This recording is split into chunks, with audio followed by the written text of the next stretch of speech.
যারা এখনো বিশ্বকাপ দেখতে পারেননি এবং আজকে ব্রাজিলের খেলা এখনো দেখার চেষ্টা করতেছেন, তাদের জন্য এই ভিডিওটা একদম সহজ পদ্ধতিতে ফ্রিতে কিভাবে লাইভ দেখবেন। চলেন শুরু করি ভিডিওটা। প্রথমে আপনার যে কোনো ব্রাউজারে চলে যাবেন, গুগলে চলে গেলাম আমি, যাওয়ার পরে এখানে সার্চ দিবেন, এটা লিখে সার্চ দিবেন। দেখেন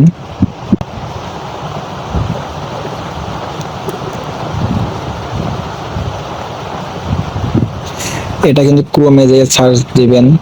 সার্চ দেওয়ার পরে একটা ওয়েবসাইট আসবে, উপরে থাকবে। এই যে উপরে ওয়েবসাইটের উপরে ক্লিক করবেন, তাহলে লাইভ খেলা দেখতে পারবেন।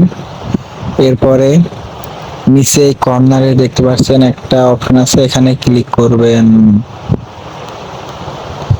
যেহেতু বাংলাদেশ, তাহলে আমাদের বাংলাদেশ খুঁজে খুঁজে বাংলাদেশ সিলেক্ট করতে হবে। বাংলাদেশ থেকে দেখলে এবং অনুযায়ী থেকে অনুদেশ সিলেক্ট করে দিবেন আপনারা।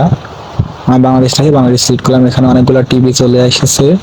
এবার এখানে ঢুকে যে কোনো টিভিতে লাইভ ফুটবল খেলা দেখতে পারেন এবং আর্জেন্টিনা ব্রাজিল খেলা এটাও দেখতে পারেন। দেখেন এখানে সময় টিভি আছে, আপনারা একে একে ঢুকে ঢুকে দেখবেন কোন টিভিতে লাইভ দেখাতেছে। এবং আজকে রাত 4টার দিকে, ভোর 4টার দিকে খেলা শুরু হবে ব্রাজিলের। দেখুন প্রত্যেকটা টিভিতে ঢুকে ঢুকে দেখবেন কোন টিভিতে লাইভ দেখাইতেছে। এবং এখানে বিটিভি আছে, বিটিভিতে ঢুকে তো বিটিভিতে তো লাইভ দেখাবে, তাহলে আপনারা ঢুকে দেখতে পারেন। এই পর্যন্ত ভিডিওটা ছিল। যদি অবশ্যই ভালো লাগে তাহলে চ্যানেলটি সাবস্ক্রাইব করে একটা লাইক করে এবং